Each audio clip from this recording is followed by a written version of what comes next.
Hello, everyone. We'll just wait for a few minutes while people are coming in. If you'd like to introduce yourself in the chat, that would be great. And we will start the webinar shortly.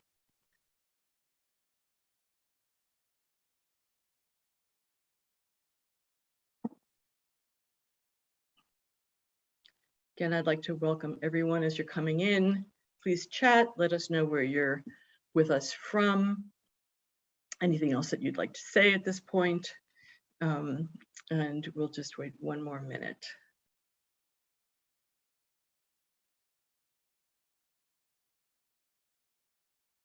We're now live on YouTube. Great, thank you. Okay, so good morning, good afternoon, good evening. On behalf of the Gender and Trade Coalition and the Consortium on Gender, Security and Human Rights, I'd like to welcome you to today's webinar on trade, gender, and post-war recovery, visioning feminist trade alternatives for sustainable peace. My name is Carol Cohn. I'm the director of the Consortium on Gender, Security and Human Rights. In the last few months, it's been our great pleasure and privilege to collaborate with the Gender and Trade Coalition in organizing this two-part webinar series, which explores the relationships between gender, trade, and the prospects for sustainable peace. For the consortium, this set of relationships is an important part of our Feminist Roadmap for Sustainable Peace and Planet project. The Feminist Roadmap project is based on the premise that building peace that is politically and environmentally sustainable requires addressing the inequalities, marginalizations, and exclusions that underlie armed conflicts. And it focuses on the transnational political economic actors and dynamics, and also closely related to those, the transnational climate disruption and environmental degradation processes that tend to deepen inequalities in countries emerging from war instead of transforming them. Our goal is both to analyze and to transform those processes through developing innovative feminist solutions. In our work on this project, we've come to see the international trade architectures and practices as a major force in shaping and often undermining the prospects for sustainable peace. Yet its impacts in import are too often unexamined or overlooked by communities that work on peace building or on the women, peace and security agenda, or on that period that is called post-war recovery, even though, as many feminists have rightly pointed out, the idea of post-war itself is problematic. In developing our understandings of the ways that trade can affect nearly everything about people's day-to-day lives and livelihoods in countries struggling to emerge from armed conflict, we've learned a tremendous amount from the members of the Gender and Trade Coalition. So it's really been a gift to be able to now collaborate with the GTC in organizing these webinars. So now I'd like to turn to Aishu Balaji, Senior Coordinator at Regions Refocus, to tell you more about the Gender and Trade Coalition and this webinar series. Aishu? Perfect. Thank you so much, Carol. The Gender and Trade Coalition is really happy to collaborate with the consortium on this two-part webinar series and introduce our work to a new audience. I wanted to say a couple of words about the coalition before handing over to our wonderful chair for today, Nancy Kachingwe.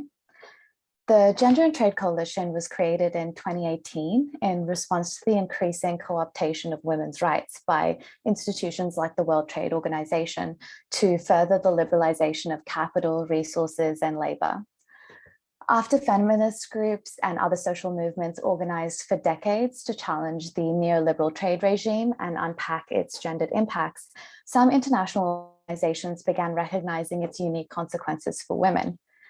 But instead of any kind of deep engagement, they began to instrumentalize a very shallow conception of women's rights as a tool to actually deepen and expand this unjust trade system. So in this context, it became really critical for feminist actors to come together and push back on this co-optation and articulate a collective feminist agenda on trade justice. The GTC is effectively creating the infrastructure for this kind of shared work. So it brings together over 300 civil society organizations, like women's groups and trade unions and more from around the world, led by an elected steering group.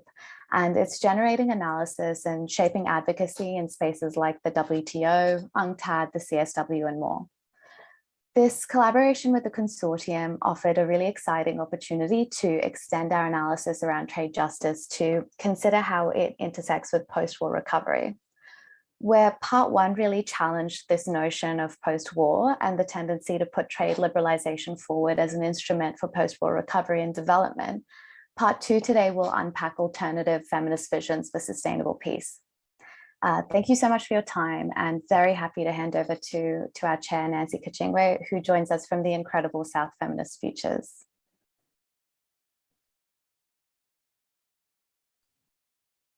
Thank you, Aishu and Carol. It's an honor to be here. I listened very enthusiastically last week at the first webinar. And it's quite fascinating to have this topic. I'm based in Harare. I'm a coordinator of South Feminist Futures. I used to do a lot of work in trade, so I'm glad to be back in the space, but to be looking at it through a different lens. So welcome to all the participants who are here. Please let us know who you are and where you're from in the chat. It's always great to see all the places and spaces that we're all coming from, since we can't independently view. So I would like to just quickly on the housekeeping. The Q&A function is there for questions. If you could use the Q&A rather than the chat for your questions, but we'll be monitoring both. There's closed caption as well, so if you need to actually see as well as listen, that is always a great support. So please do use it.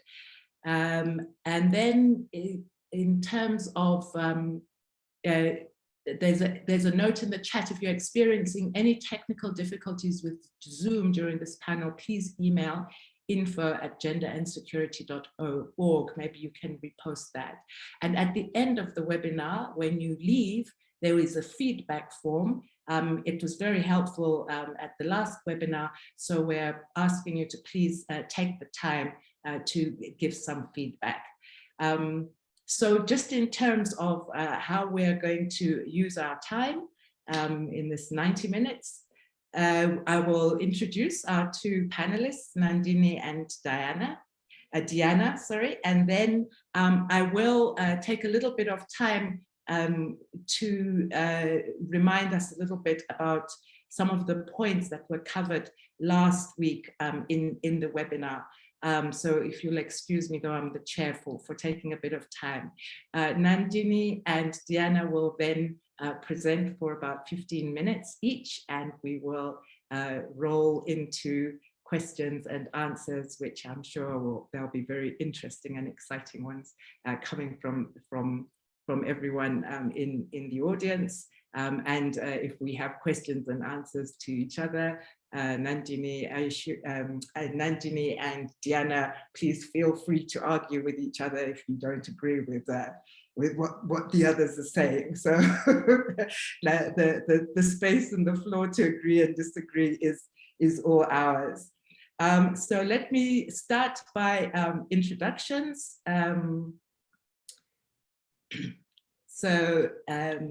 Nandini Chami is Deputy Director and Fellow at IT for Change, based in Bengaluru, India. She is engaged in policy research and advocacy at the intersections of digital policy, development justice, and gender equality. Her research interests are data justice, inclusive platform economies, and gender and digital trade. She is part of advocacy efforts around the 2030 Development Agenda on issues of data for development and digital technologies and gender justice. She provides strategic support to IT for Change's Field Center, Prakia. And this work includes training programs for women's rights groups on adopting digital tools in their field practice and critical education for empowerment for rural adolescent girls. She has a master's in urban and rural community development from the Tata Institute of Social Sciences, Mumbai. And her presentation, you guessed it, will be on feminist digital justice, visions for a trade and international order that brings sustainable peace. This discussion is about post-war and trade and gender, and bringing this digital justice aspect is really going to be an exciting set of ideas for us all to learn from. Diana Yahaya, go to our second panelist, is an independent feminist activist, researcher, facilitator, and a member of the Gender and Trade Coalition based in Malaysia. Her work centers on trade and economic justice through a feminist lens, and through incorporating feminist participatory pedagogy and action research methodologies. She is part of the Feminist COVID-19 Response Collective and authored Another World is Possible, a feminist monitoring and advocacy toolkit for our feminist future. She also recently concluded the design and delivery of training on gender equality and macroeconomics for ERA Asia Pacific. Diana's other recent publications include A Feminist Agenda for People and Planet, Principles and Recommendations for Feminist Economic Justice Agenda, and the Action Nexus for Generation Equality, and Creating a Feminist Alliance for Trade Justice in Open Democracy. Previously, she was a program officer at the Asia Pacific Forum on Women, Law and Development, APWLD, researching, building capacities and engaging in trade policy making on gender impacts of trade policy and promoting feminist alternatives to current trade agreements. And again, her presentation title fits exactly with her bio. Her presentation will be on feminist visions for alternatives to trade for peace, people, and the planet. So I just wanted to take us back to last week's webinar. We had Lebohang Peko, Fatima Kelleher, and Azra. Sorry, I don't have Azra's surname in front of me. I just call everyone by their first names. And they gave us three very, very interesting presentations around questions of not only unpacking questions of war, peace, security, and what that really means in the current sort of very neoliberal, neo-colonial context that we find ourselves, but also dug into a couple of case studies from Afghanistan and Pakistan and Nigeria on post-conflict situations, so-called post-conflict or post-war situations, and the ways in which trade, the current sort of neoliberal free trade, corporate-driven agenda is being used in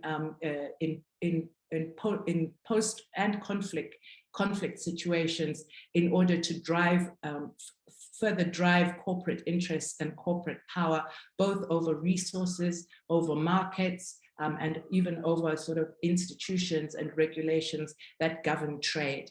And in the meantime, we see trade is being pushed, as Carol mentioned earlier, is being seen normally as it should be a tool for, in the post-war context, trade should be a tool for economic recovery, for creating employment, for diversifying.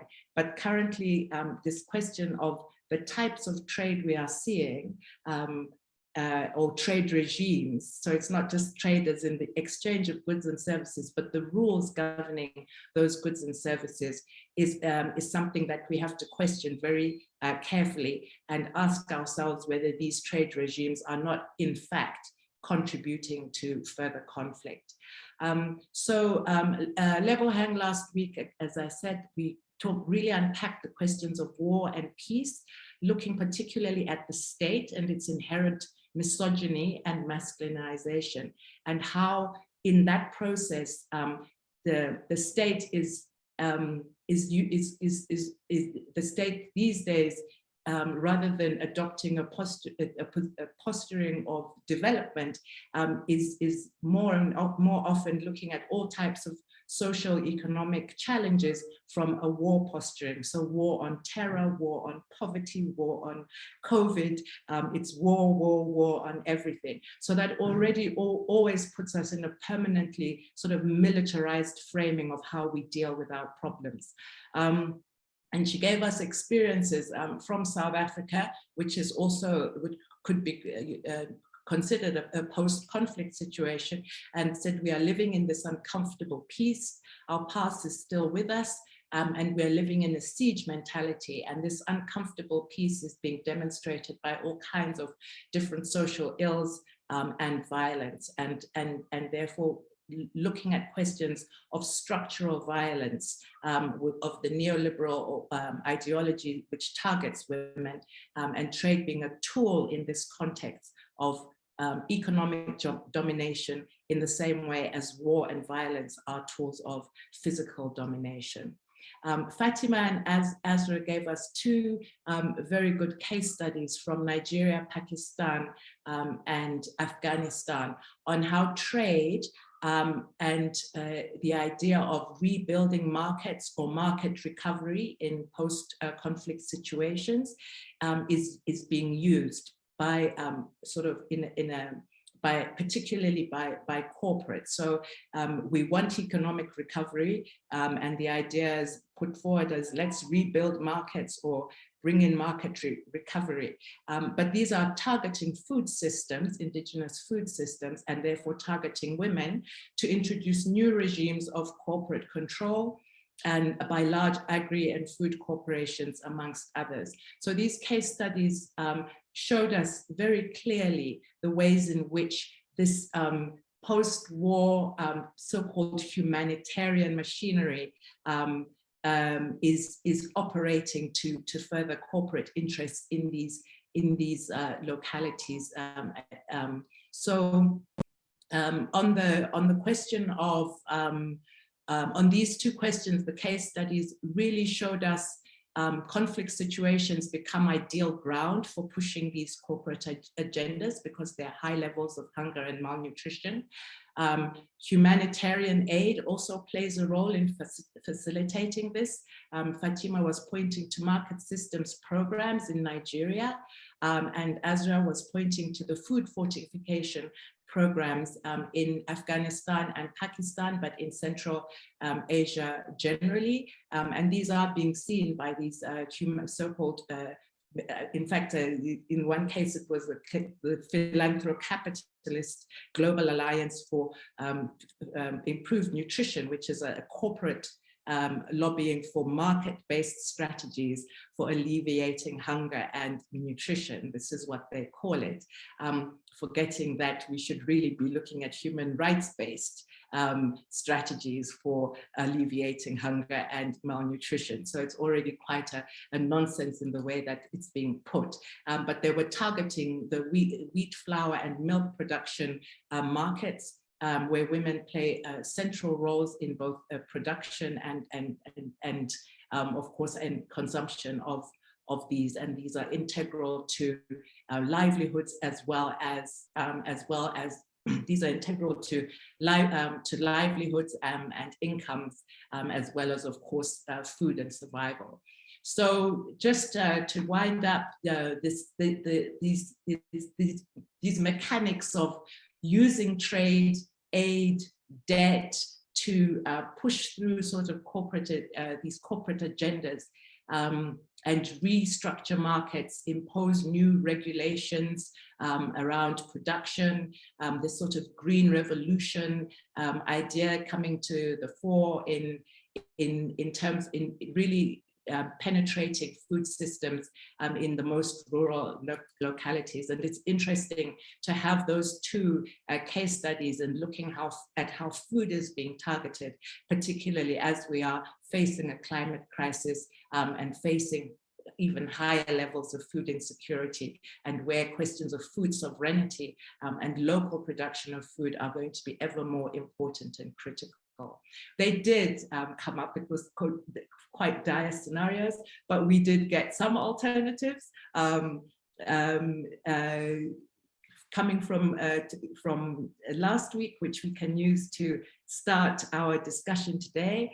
And I will just put down six of these. These are firstly, these are forces of imperialism that we're fighting, particularly from the US and Europe. And when can we talk, how can we talk of peace right now when we actually have to fight back? Land and land redistribution are very clear key questions of rolling back some of these situations, because food production, food sovereignty requires land, but land itself is one of the primary spaces of contestation in these in this new sort of, not new, this trade regime, because land is being used not for all kinds of land grabs are being used to produce all kinds of foods, like land is being given away for potatoes, to grow potatoes for potato crisps, or ethanol for biofuels.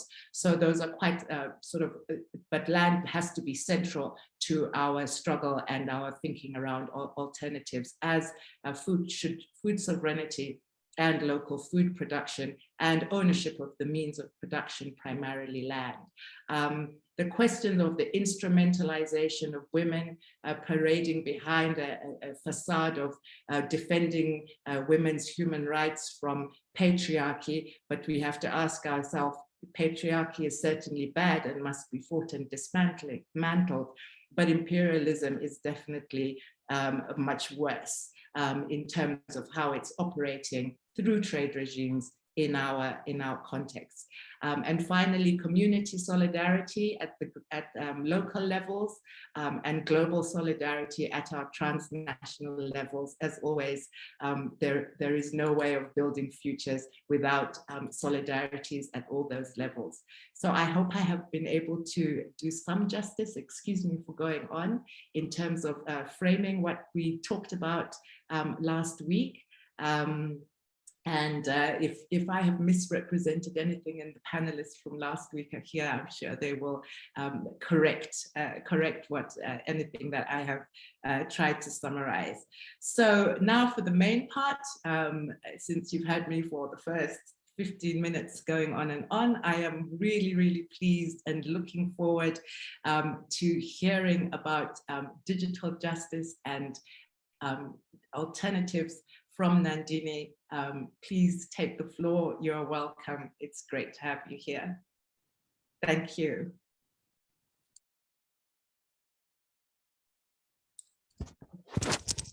Thank you so much, Nancy. Melissa, could I request you to pull up my slides?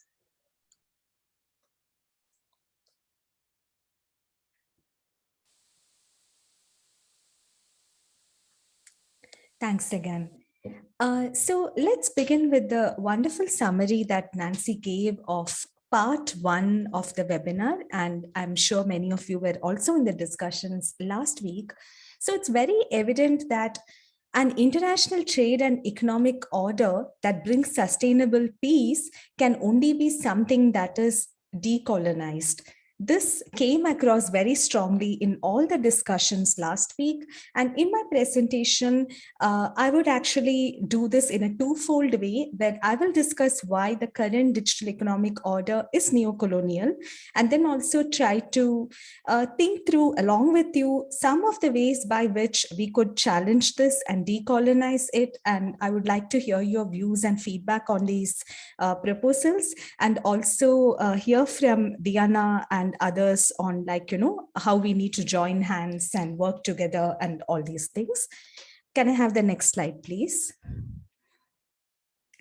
So first, when we think about war, right? Like when I was just thinking about the digital economy and war in a very surface level way, one thing that's very clear is that big tech companies have today become quasi-state actors in the international order, and the Russian invasion of Ukraine has actually revealed this to us in a very chilling way. So if you recall, a few months ago in Feb 2022, when the conflict had just begun, when the invasion had just begun, many of you might recall that Ukrainian leaders were appealing to Apple, Meta, and Google to restrict their services inside Russia. And we also heard about Google's chief executive having meetings with EU officials on countering Russian disinformation. There were even news reports of these big tech companies sitting in on military intelligence briefings. And we also saw how Apple Pay and Google Pay suspending services in Russia led daily life for citizens to come to a standstill. And we saw this enormous infrastructural power of digital platforms. So going back to Thomas Hobbes' very famous theory of the Leviathan, typically we think of Leviathans as states and their excesses, right? But today, big tech companies have become quasi-states, and even states are appealing to these actors to enforce sanctions. So what does it tell us about their infrastructural power and enormous hold over our everyday life? Next slide. Here, I also want to step back and make an observation about when we think about digital tech that is used in the project of the state militarization and securitization, which was a very important theme that came up in the last webinar. Typically, the conversation tends to go in the route of talking about, having this moment of mad moral panic about Chinese surveillance tech, especially China's digital Silk Road projects and projects like the Smart Burkina project that was launched in 2021, along with smart city projects in many places in the world, about how Chinese companies will work with states in the south in order to help the states surveil their citizens in ways that violate human rights in the guise of conflict management and towards the agenda of militarization and securitization. I also just wanted to point out here that in this script about moral panic about China taking over the world, what we often tend to forget is that the digital neocolonialism has other poles as well. Of course, US tech firms do surveillance tech as big business, as Clearview AI, facial recognition software, and Primer AI natural language processing to detect military intelligence in the Ukraine war. These are US private companies. One of them is backed by Peter Thiel of Palantir fame. We can see that the US companies also act in very similar ways, and Europe, though it proudly proclaims itself as the holder of a third way, a human rights centered approach to data and AI, European firms are also not above board. We should remember that European nations are part of the Wassenaar arrangement on export control of arms and dual-use technologies, but they have not exercised these powers. Where you might recall that a few years ago, around 2015, the Ethiopian government was using European company digital surveillance tech to spy on its own populations in the guise of fighting local unrest and terrorism. So surveillance tech is big business today, and this surveillance tech and the project of increasing militarization of the state go hand in hand. And next slide. We actually see that we are living in a world today where there are two poles in the entire global, digital or AI economy or data economy, however you like to term it, because that one is the United States and the other is China, as most of us recognize. So if you look at these statistics of where the top market capitalization of lead platform companies are located, or where you see the funding, the finance driving digital economy coming from, or the top level segments of AI research happening, these two countries practically dominate everything. Next slide. So, the case I would like to submit here is that when we look at this current bipolar digital economic order that perpetuates a neocolonialism, it also like leads to this perpetual economic feuds, and hence it is anti-feminist. So here I would like to recall the words from this book published by the Southern Feminist Network, Dawn, about 40 years ago. And 40 years ago, the network observed that a development process that shrinks and poisons the pie available to poor people and then leaves women scrambling for a large relative share is not in women's interest. Essentially, to put it differently, economic injustice and gender injustice are two sides of the same coin. So we see that the digital economy is perpetuating and reinforcing all the ills of neoliberalism. So just to explain that a little bit more, in the platform economy, you see that there are gendered labor hierarchies and undermining of women's labor futures. And in the automation and digital transformation of value chains in agriculture, manufacturing, and services, women workers stand to lose the most. We also see that in the new gigs of the platform economy, which kind of destroys jobs with dedicated social security cover and reduces everyone to a perpetual hustler, we see that there is a simultaneous devaluation and valorization of women's care work for digital capital. And most egregiously, women's bodies, like in the menstru apps, and women's life worlds, like in all these new projects that World Economic Forum has initiated about digitalizing the genes and genomic resources of the entire world. There is a colonization of life worlds that is actually happening. And worst of all, we are facing a situation of gaping de-democratization and institutional governance deficits where the digital economy has absolutely no rules at all. Next slide. So against this backdrop, now, you know, that picture is quite dark and dismal. But I would like to talk a little bit more about a way forward and looking at what is the deal for digital justice that feminists want. There's also a resource that I have linked here, which is it's like a manifesto that's prepared by a group of global feminists who came together a couple of years ago, and maybe you can check that out later. Now, can we go to the next slide? Because I would like to share some high points of this process that we thought through a couple of years ago. So firstly, in order to decolonize the digital economy, nothing can be done unless we hold transnational digital corporations accountable for women's human rights violations. So when we think of women's human rights, I'm not just referring to civic political rights and what happens on social media and things like this, but I'm also talking about human rights in an integrated and indivisible way, looking at economic, social, and cultural rights and the right to development, because all these rights have to be thought about together. It's extremely clear that developing countries cannot pursue their autonomous pathways to development unless they have the space now to institute rules on the terms on which digital platform companies offering various services are entering their local market, the terms on which foreign direct investment from digital capital enters their local domestic sectors.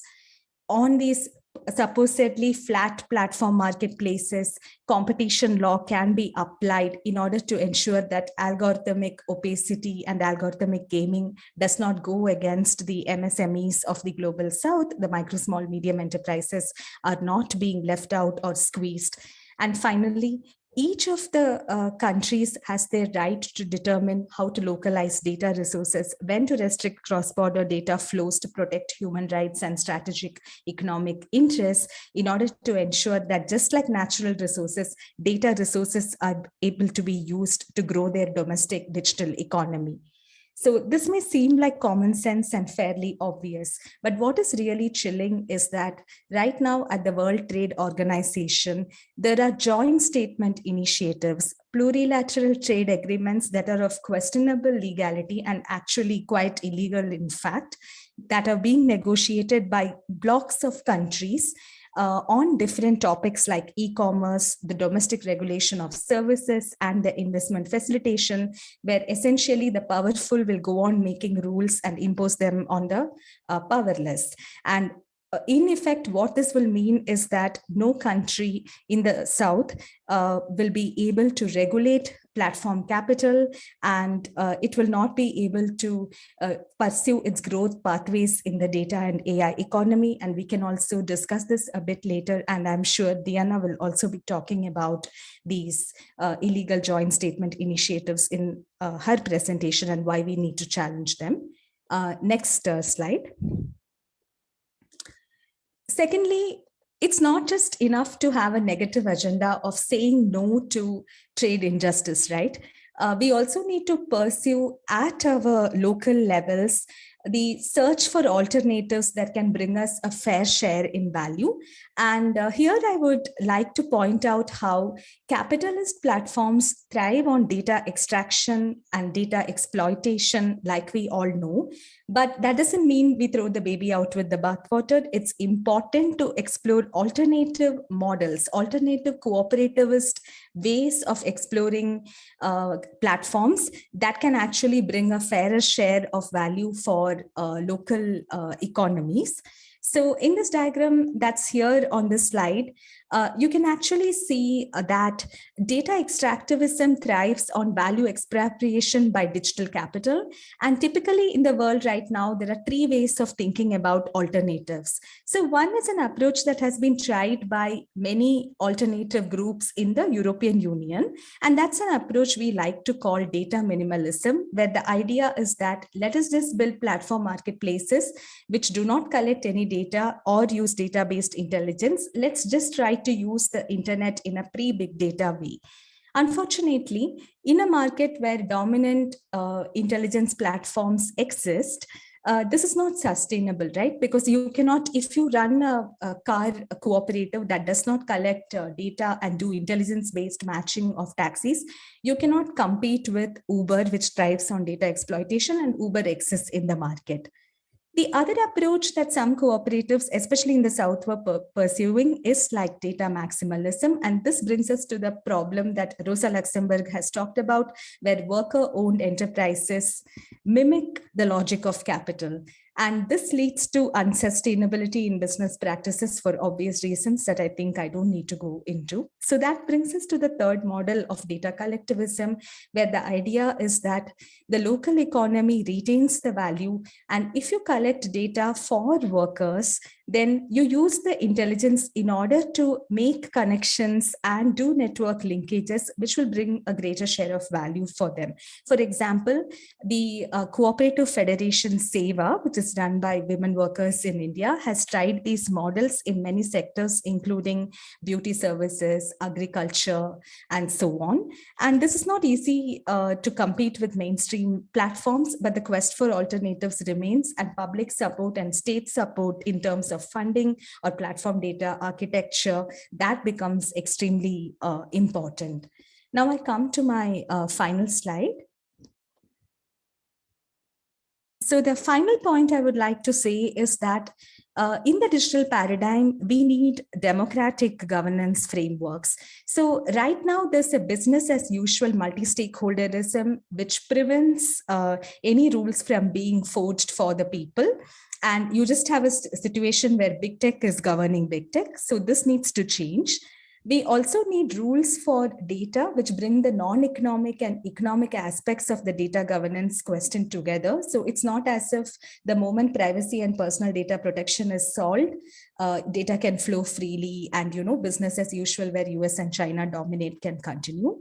And the final point is that even in the global South, when countries are talking about data nationalism, they need to go beyond like narrow imaginaries of trying to mimic the mainstream capitalist model and actually explore alternative models for regenerative economics. So I stop here and I look forward to hearing all your views.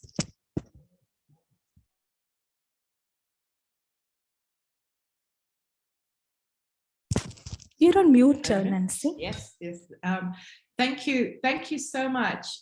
Often, even though we're all using the internet and platforms, when we hear the words digital and AI, it all seems very abstract. And here we're talking about trade and war, things that people can visualize very easily, but looking at how the digital aspect of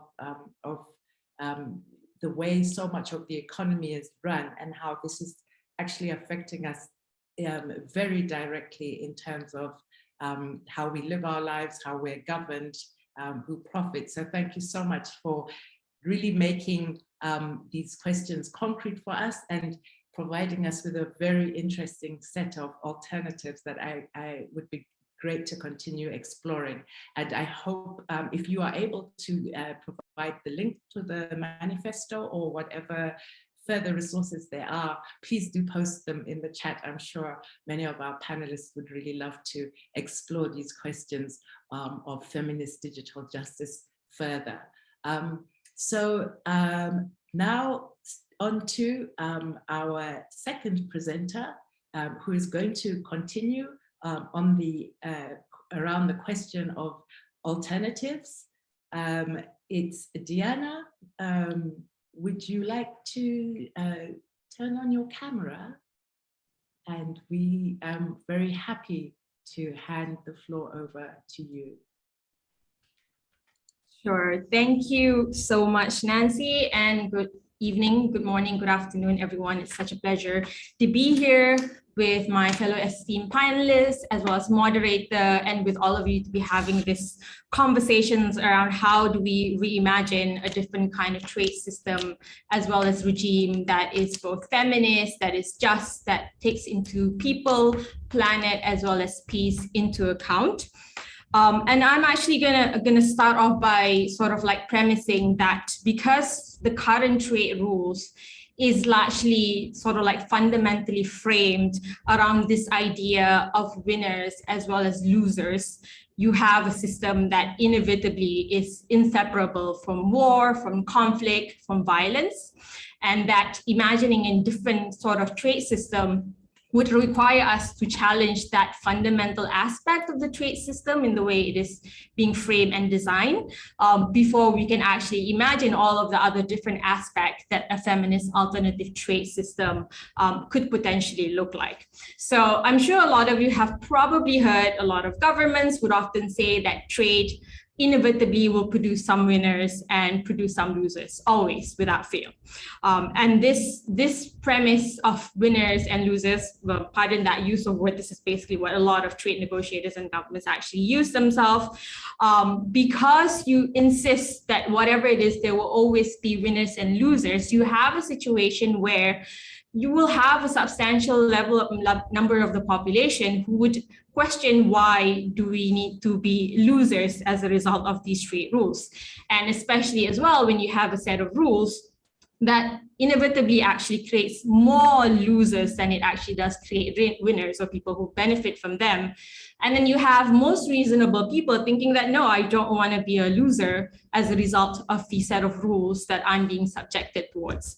And so when you have, basically a large segment of the population or a majority of the world's population being unwilling to be subjected to these set of rules because they know it's going to make them losers or they're going to lose out on something, then you have an unwilling population that needs to be subjected to certain trade rules. And when you have an unwilling population, what you inevitably have is government turning into the use of authoritarianism, militarism, police force, as well as violence in order to be able to subject these unwilling populations to these rules that they do not want to be subjected to. And I think we can really see a lot of these examples across many of the continents in the global south, whether it's in the African region, Asia, as well as Latin America, where you inevitably see not just trade policies, but just neoliberal macroeconomic policies as a whole. And when they need to be subjected on an unwilling population, you will see, firstly, the removal of the democratically elected government of the day. And then secondly, that democratic elected government being replaced by a military regime or a military dictatorship. And, you can see that in the case of Pinochet in Chile, Suharto in Indonesia, the Shahs in Iran, or even the Marcoses in the Philippines. And so you have this set of rules being subjected to an unwilling population, and this legacy or ongoing legacy or cycle of violence that emerges and is perpetuated by that force or use of force to inflict these populations with neoliberal economic policies. And then you have, of course, at the same time as well, resistance from the population when they're being forced or being subjected to laws and rules that they don't like or that is harmful for them as well as their community. You have, for example, in Mexico, the Zapatista movement, which literally emerged at the very same moment that Mexico itself had entered into the North American Free Trade Agreement. And so this entire premise and notion of there being winner and losers as a result of every trade agreement, combined with there being an unwilling population within all of these trade agreements or being subjected to all of these trade agreements, is also another reason why you will find a lot of trade agreements today being negotiated in complete as well as total and absolute secrecy. You have basically trade documents being treated like they are basically national securities, because the basic idea is that if most people knew what actually went into these trade agreements in full detail and the implication it would have on their lives, a large number of people in the world will be opposed to it. And most governments don't want that. And so therefore you have this entire cycle where all of these trade agreements gets negotiated, gets carried out in closed doors, away from the public eye, away from any forms of accountability. And then usually you will find information around it after the negotiation has concluded. And obviously, a lot of this process happens without the participation of civil society, social movements, women's rights organizations.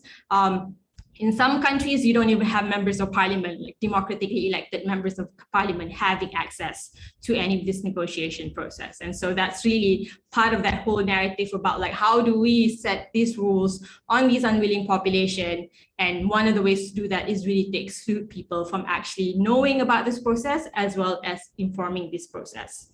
And so my idea around feminist alternative to the current state system really has to start with the idea that any feminist alternative will have to challenge or dismantle the idea that trade rules have to have winners and losers, and that it's inevitable for trade rules to produce a set of winners as well as a set of losers, and that it shouldn't be that trade rules have to produce winners and losers.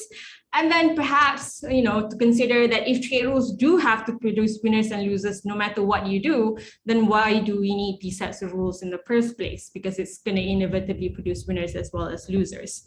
And challenging that idea of winners and losers within the outcome of any kind of trade system and agreement also has to go back to, I think, one of the points that Nancy also mentioned earlier, that how do we position trade agreement not to have the outcome that produces winners and losers, but actually have an outcome that takes human rights, that takes women's rights, gender equality, that takes the climate change or the climate crisis as its outcome, as opposed to simply considering that they will be winners and losers and everything else doesn't really matter apart from that.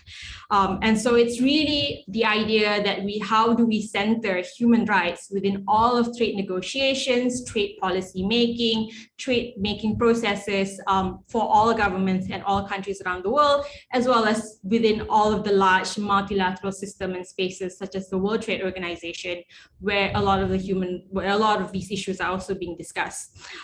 And some parts of this can also be done through the use of some of the tools out there, such as human rights impact assessments or social impact assessment or gender impact assessment or environmental impact assessment, whatever you might want to call it in different countries, which while are not tools that might necessarily completely transform our trade system, are useful tools to provide a bit of a buffer or temporary fix to how harmful some of our aspect of our trade systems are.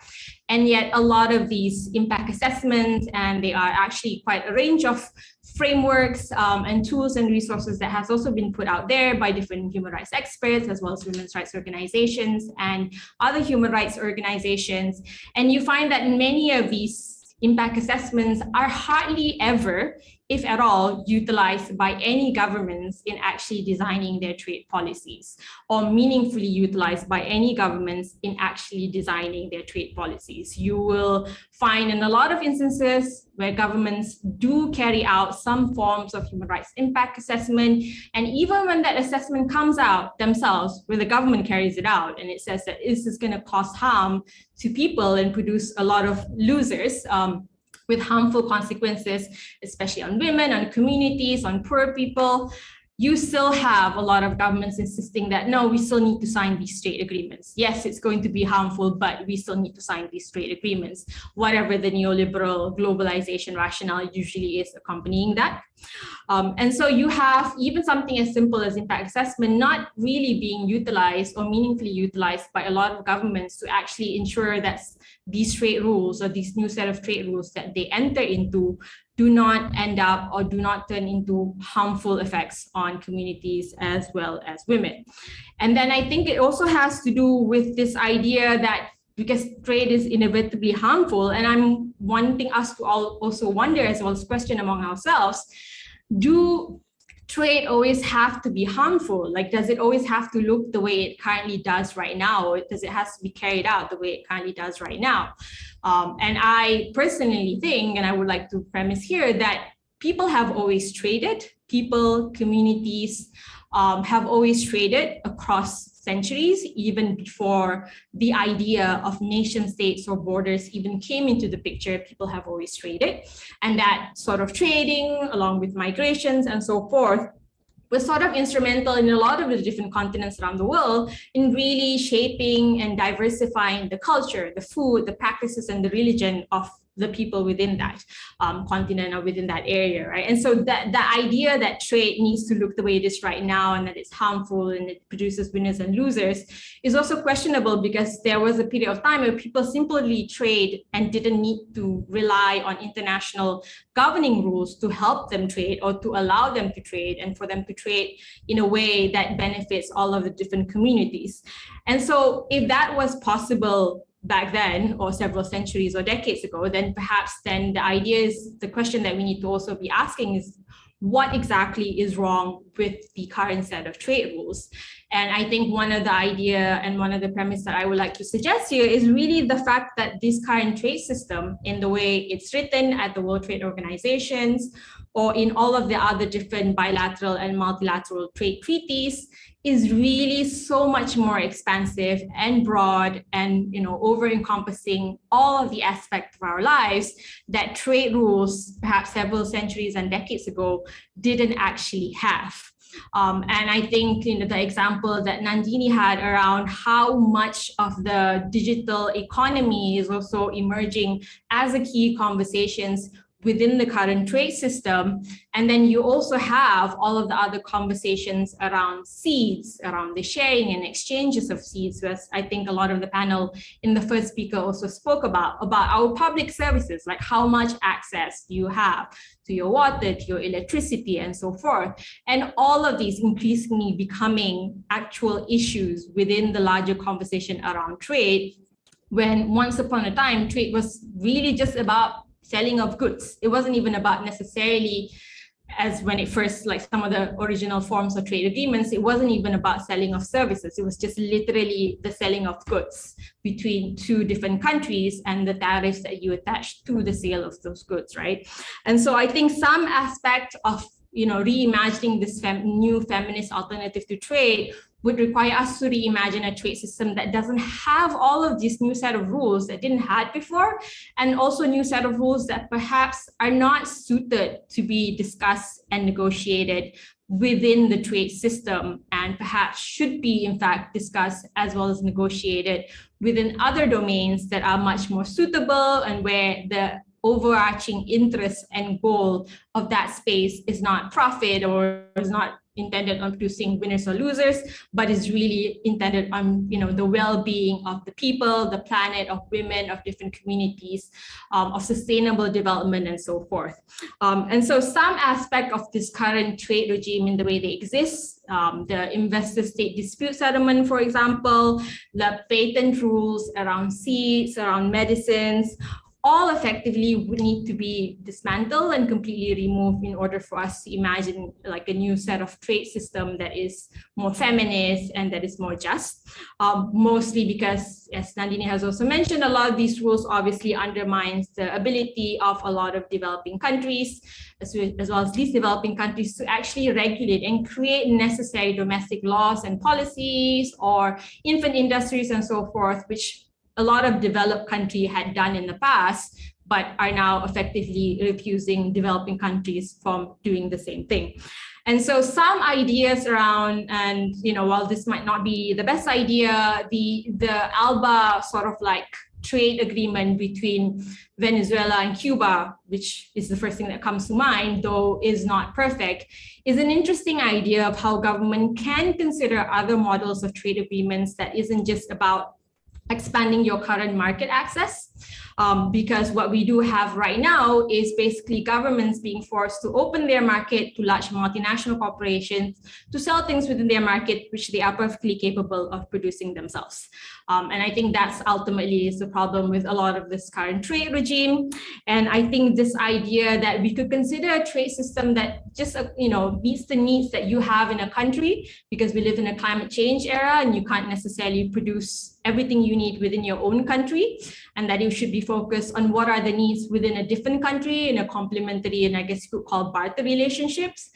Maybe some ideas around alternatives within the trade system that we could also consider further. So that is basically the gist of my presentation. I am looking forward to hearing back from my fellow panelists, as well as from others in the room, about how we can continue to do this reimagining exercise, which is obviously continuously a work in progress, but to do one collectively so that we can really imagine a feminist alternative to the current trade system. Thank you so much. Back to you, Nancy. Thank you, Diana. Thank you so very much. This is an excellent presentation, I think, for us to conclude the two webinars on in really talking about rethinking or reimagining trade, and looking at trade as something that is a human activity. I mean, I think most of our countries, we know that markets, trade, it's part of the community, right? But the ownership of those processes, or what parades as supposedly what should be a beneficial, collectively beneficial activity, and could be so important in rebuilding in post-crisis situations, is completely being distorted towards certain interests. Rethinking about, not refusing to take for granted this idea that the winners and losers are an inevitability. I think that's a very feminist approach to say, no, there is no need for us to accept this paradigm of winners and losers within our economies. I mean, it should be unacceptable. And thinking about, I think Nandini also raised these questions of the right to development, as needing to be trade needing to be people centered as well. So I really do hope that our colleagues from the Consortium on Gender, Peace and Security, and those of us who are in the Gender Trade Coalition community can really use this set of presentations. I put the link for the previous one to look at how these intersections, how they're playing out, and how they can really contribute to sustainable peace. So I would like to find out if there are any questions. I am not seeing many in the chat. I have also put, sorry, I forgot during my introduction, Azra Talat Said. I had drawn a blank on the surname, so I've put the names and the link of the names of last week's panel and the link to the webinar. You really, really, really need to go and check those out. along with this set. So in the Q&A, here we go. From Eva, that a question that was submitted, a question submitted by an attendee at registration. Please reflect on the short-term and long-term impacts of the Ukraine-Russia war on trade and economy, coins, food, and freedom. From Claire, to what extent is indebtedness of the countries in the global south a particular problem for countries emerging from war, and the reason why they have to accept unfair trade deals? A very good question, because the question of debt was also mentioned last week in the case studies from Azra's case studies from Pakistan and Afghanistan. She continues, if debt is a problem, what can be done? And I don't know if you have questions for each other. While we were busy unpacking, I did have one thought, which was, can we really call it trade? Because it seems like it's rather a bigger beast than what we would normally think of as trade. So I'll just throw that one in. I'm not sure who would like to start and which questions you would like to pick.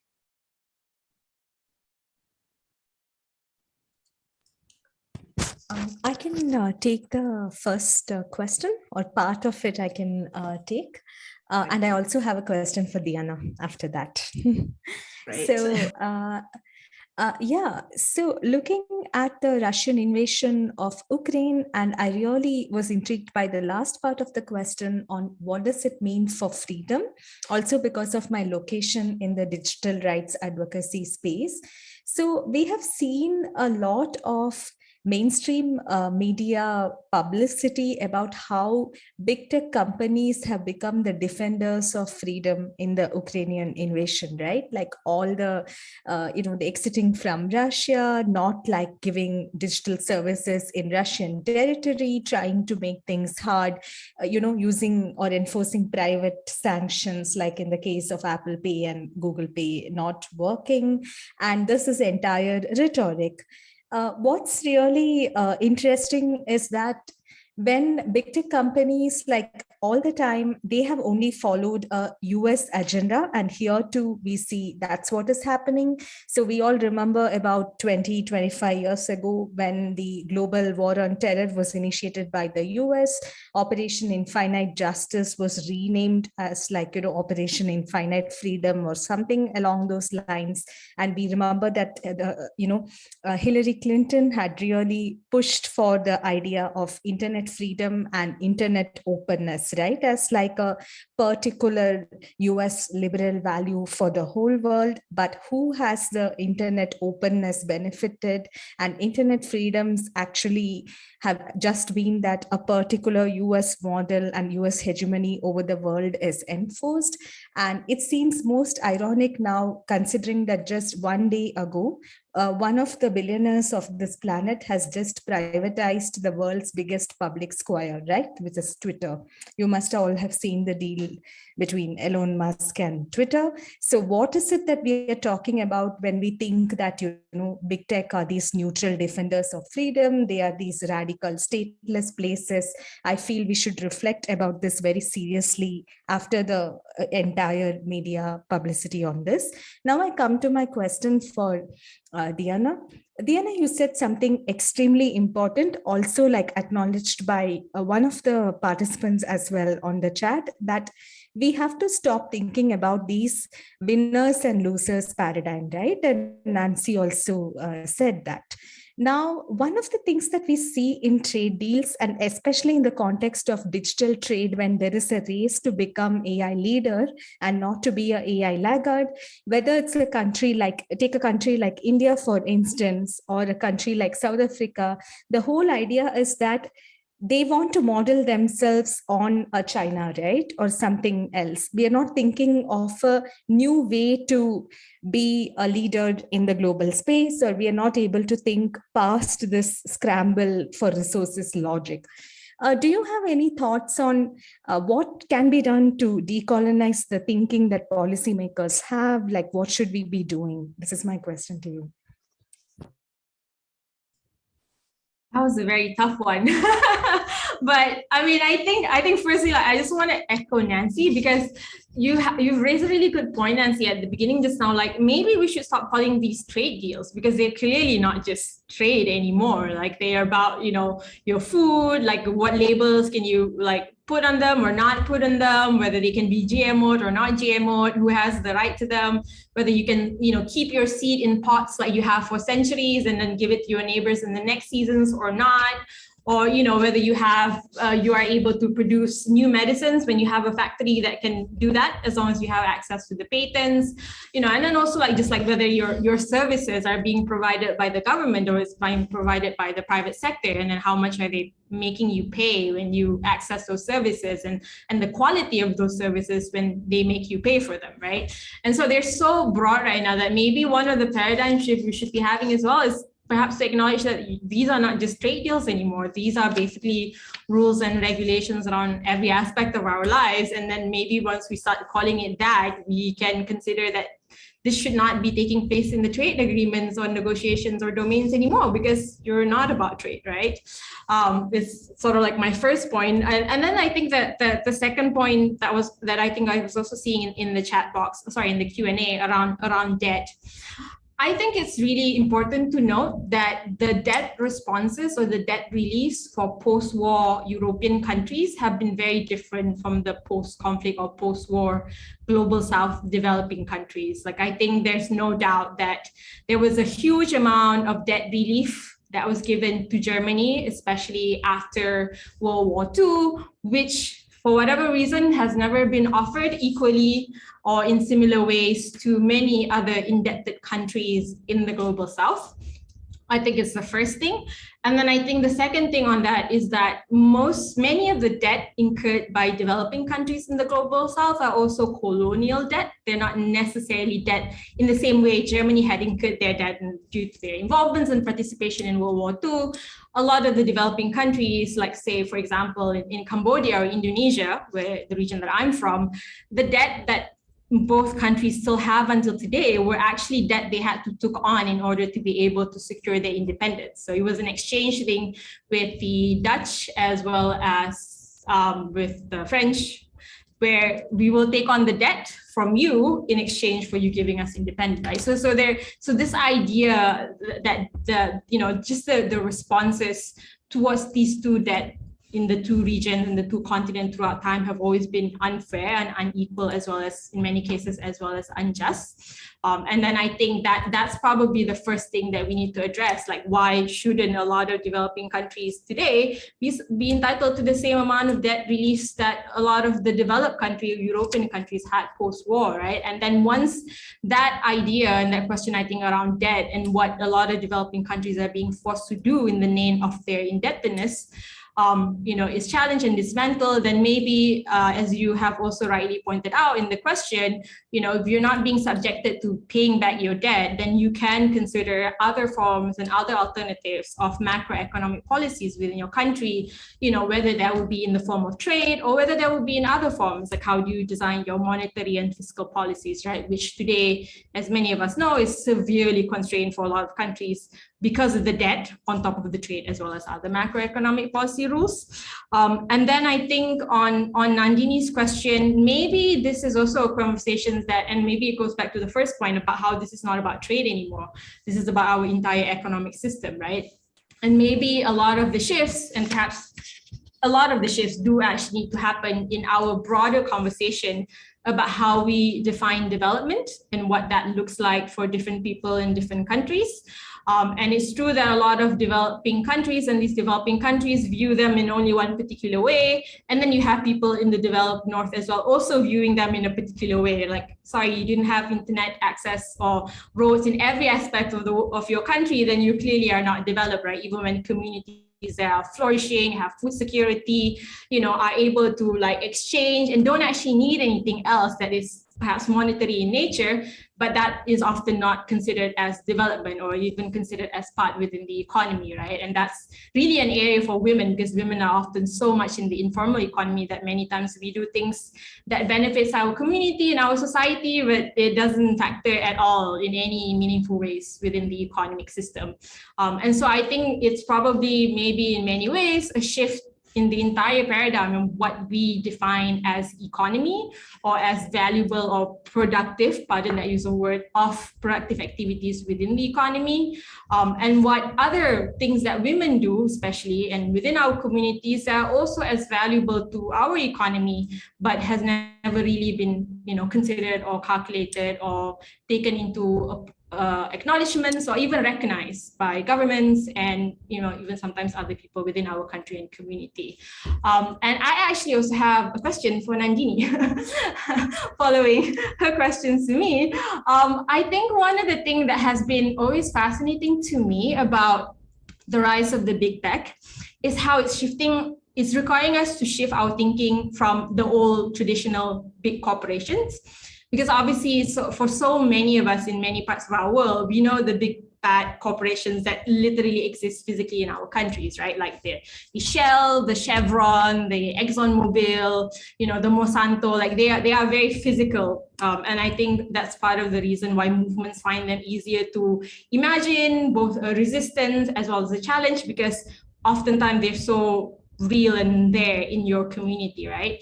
And so I was wondering, what do you think about this shift from that old traditional type of corporations to these now big techs who operate in a completely different way than like ExxonMobil or Shell would have in the past?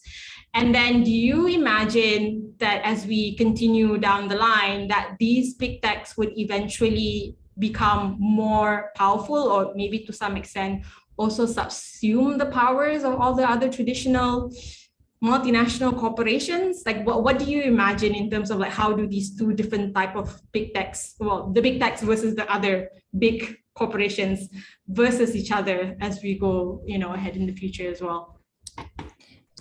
I think that's a very important question, because I feel that, you're absolutely right that we no longer live in the era of the industrial corporation, right? And what we are seeing today is the rise of the intelligence corporation, because the whole firm thrives on data capital and data exploitation. So the model is completely different, and we need to understand that. And there is an economy of rent seeking instead of an economy of production, right? So there is like an overall increase in the way speculative capitalism operates, and there's a lot of work on how data capital is much closer to finance capital than to think of it as closer to an asset like land or something like that, right? And that then tells us that the speculative capitalism problem of advanced capitalism, which we have seen from the 1970s of the rise of the knowledge economy, that problem is actually getting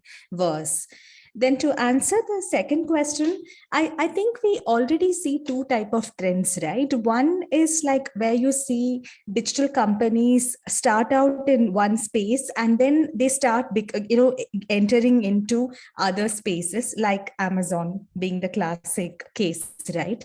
That you are a firm that becomes and had a stated ambition 20 years ago to become the infrastructural utility on which the world's e-commerce runs. So every big tech business is about that. You become that infrastructural utility layer, and you are a private owned or a monopolistic public utility, which then gives you absolute power, and you are like the Gilded Age barons that we read about in the United States of the 19th century. So that's what is happening here.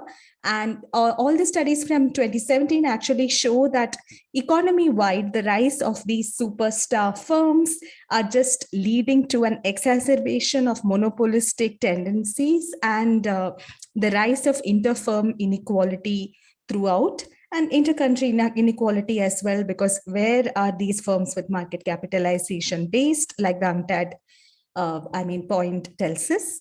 If I may, because it's linked to your question, I thought I could also answer a question in the chat box about, could I do that, Nancy? Because then we can close that part of the discussion. You're on mute, Nancy. Okay. Yes, please do go ahead. There are a few more questions that have come in. So if you take on that one or one of them, I think it's Lebo Hangs, right? Yes. About there's strong opposition from a number of global southern countries on digital rules and data flows and e-commerce. Some of them argue these rules will broaden the digital divide that already exists between the developed and the developing world by exposing local digital firms to fierce competition. What is a feminist response to this, and where and how do we cross the feminist digital divide? So if you answer that, then I'll go to the last few questions, and we will unfortunately very sadly have to wrap up. So please go ahead on that one. Yeah, and to keep that quick, I think what is wrong with the rules being negotiated is something Nancy and Diana already said. They are not rules for digital trade. They are rules for how the entire digital economy should be run and how data platform and AI architecture should be governed. So it's the same structural problem with these rules. So the feminist response would be to absolutely challenge them. They will also reinforce the monopoly of the United States digital services corporations if they are enacted, because they will permit absolutely unrestricted cross-border data flows, exactly like in a previous era. We saw how natural resources would, flow to the firms in the metropoles. That's what we will see with data, where all the low-income countries are stuck in the low-value segments of the digital economy. And if we have to have a way out, I think the only option here is to negotiate rules for data and AI outside the trade paradigm, because this is not a trade issue. It's an issue about how a resource that is a new form of social knowledge, or if you would like to use Marxist literature, it's a form of a general intellect. So how do you make rules for this so that, we protect indivisible human rights and we safeguard civic political rights and socioeconomic rights and right to development. And we don't do this European method where once you bracket out personal data protection, the rest of data can be traded away and capital is just allowed to do whatever, right? So I feel we need to challenge that and find a new model outside the EU model of regulating data. And that's one of the things we need to look forward to.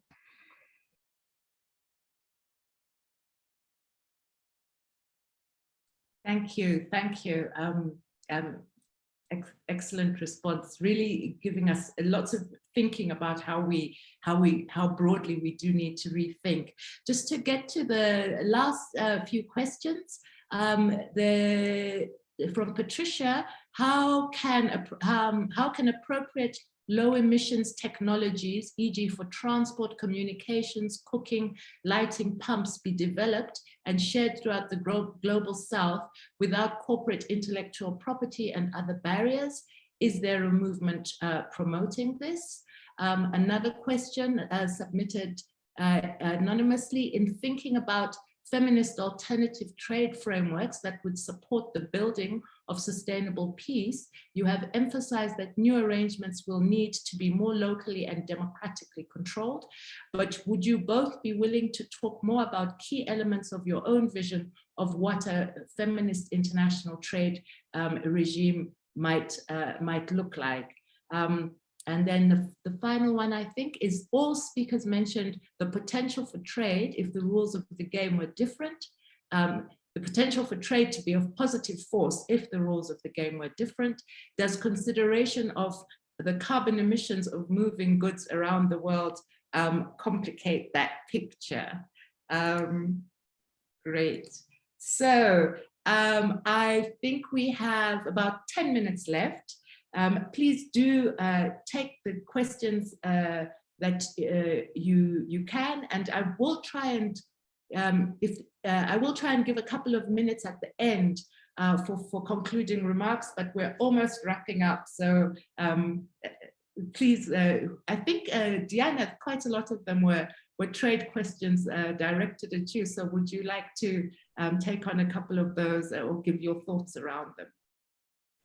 Sure, I will try, because those are some really interesting questions that I also sometimes wonder myself. But yeah, I think the first point that I do want to acknowledge is that trade is one of the largest contributors of global emissions through the transportation aspect of global trade. And so there is certainly a lot of link, and it's often not acknowledged by a lot of the neoliberal trade proponents that a lot of the current trade system is a big contributor to the emission around the world. And that's the first thing that also does need to be acknowledged.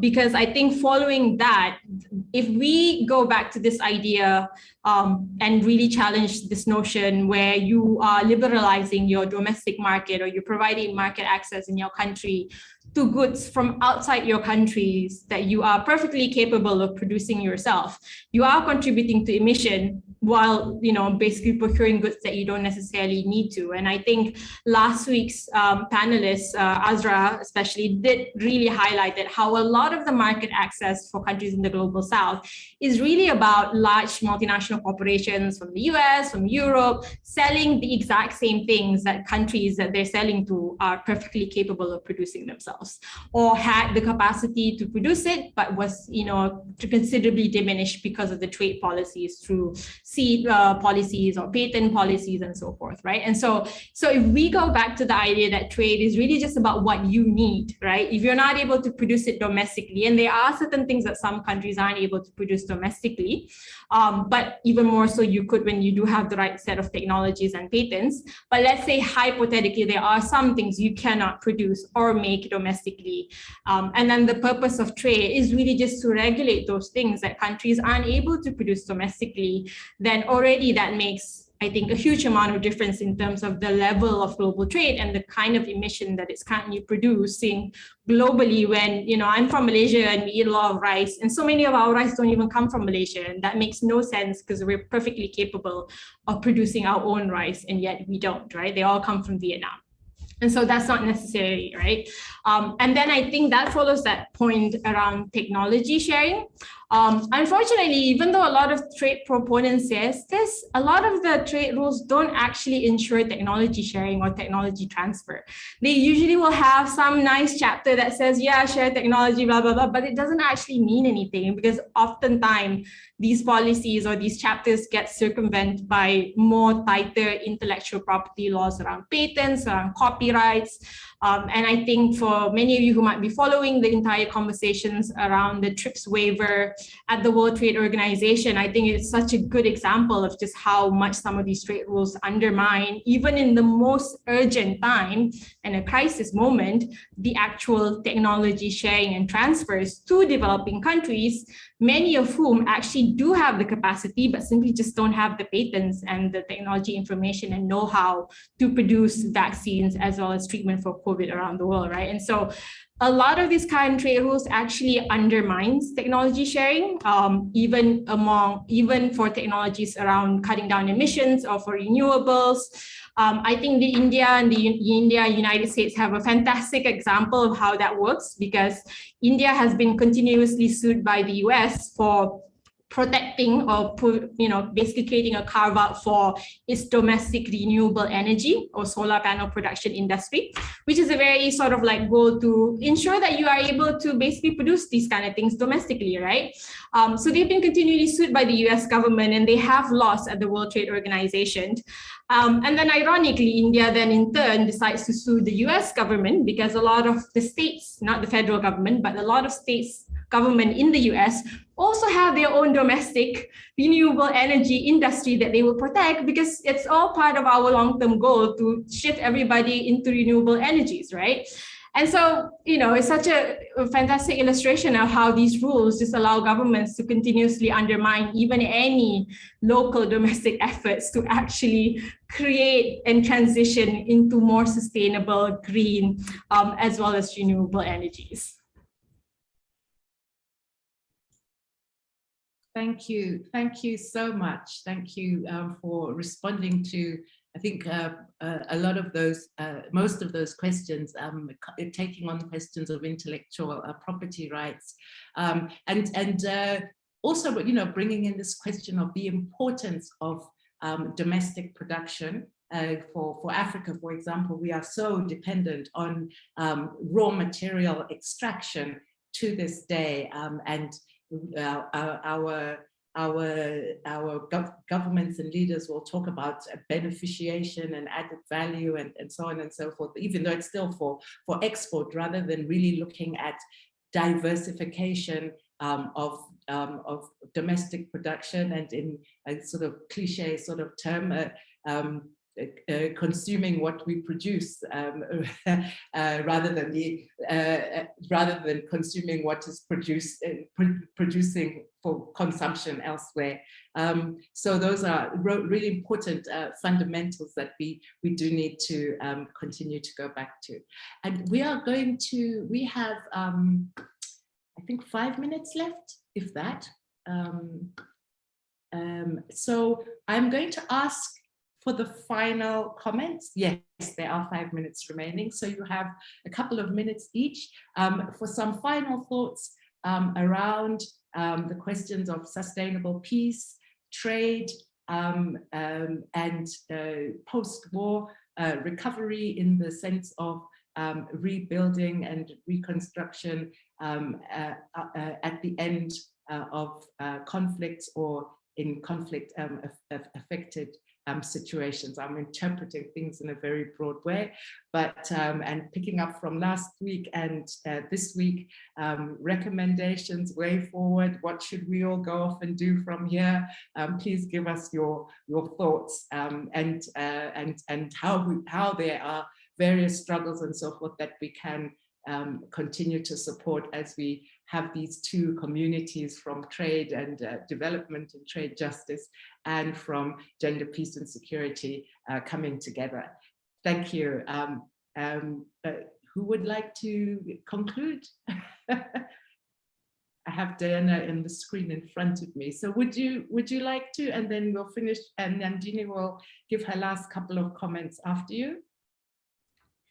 Sure. I suppose just very, very quickly to just say that I think I really appreciated being able to have these conversations with all of you, as well as my fellow panelists, about this intersection of trade, gender, as well as like post-war conflict, as well as the intersection of that with actual occurrence of war, violence, as well as conflict, because I don't think it's necessarily an area that perhaps both sides of the movement have necessarily looked into very closely.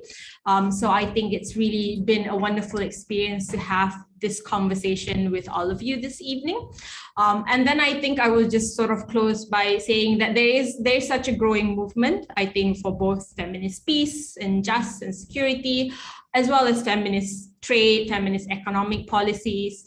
And I think that need for changing and transforming our current economic system has never been more urgent than it is right now, both because of this impending, already arriving climate crisis that we are facing, but also just what COVID-19 and the crisis that it brought and will potentially leave the world in for the next couple of years is going to leave us with. And so there is truly an urgent need to transform the system that we live in, the political, the social, but especially the economic system, because I come from the position that the economic system is perhaps one of the most powerful systems that rule our life, because it basically dictates much of our political system as well as much of our social system as well. And so that transformation really needs to happen. And then it really needs to happen through a global North as well as global South allyship as well as solidarity, because the reality is a lot of those powers remains in the global North. And then a lot of the oppressions and the consequences of the system occurs in the global South. And so we do need more allies, more movements in the global North to be demanding accountability from their governments for all these terrible rules that they're subjecting global South countries to, but also, of course, for many of us in the global South, we have continued to and will continue to resist many of these rules coming from also terrible governments in our continent and our side of the world, often working complicit or, in collaborations with many other elites or wealthy, rich countries in the global North. And so I think this is a wonderful space to continue that conversations around solidarity within the two economic South as well as North, and then, potential for more activism everywhere. Thank you, Diana. Thank you. And Nandini? Yeah, just a quick line. My learning from the last webinar and the discussions at this one is that I think in all the feminisms we must practice feminisms that bring the politics of recognition and the politics of redistribution together, and only then will be able to achieve the project of decolonizing trade and development, which is essential for sustainable peace and the fight against structural violence to succeed. And I also completely agree with and echo Diana's call that we have to invest in feminist solidarity building of all different types of translocal solidarities and with all feminists involved in different movements. Thank you so much. Thank you so much. I couldn't have concluded better myself. We are ending the webinar. Thank you, Nandini. Thank you, Diana. You were so interesting to listen to. Thank you, Carol, and team Melissa, I think, from Gender Security and Human Rights Consortium, Anita and Aisha from Gender Trade Coalition and Regions Refocus. I saw my fantastic chair from last week, Michelle, who was also putting some comments in the chat. So from the panel last week, Michelle, Leruhan, Fatima, Azra, again, to give a vote of thanks for setting us up for this webinar in such an excellent and rich way. Myself, this is Nancy, really happy to have been here. Please, everybody, as you leave, do not forget to fill in the feedback form. It really does help building and give ideas on the way forward. And there are links to where you can get more information. Congratulations to the organizers of this webinar series.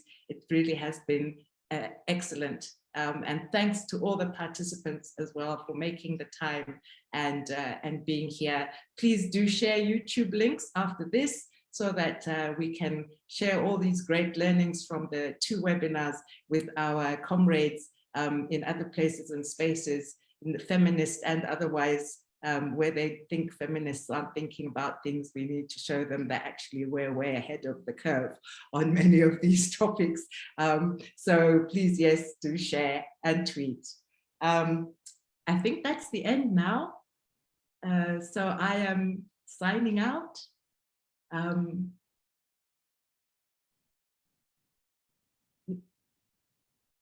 Yes.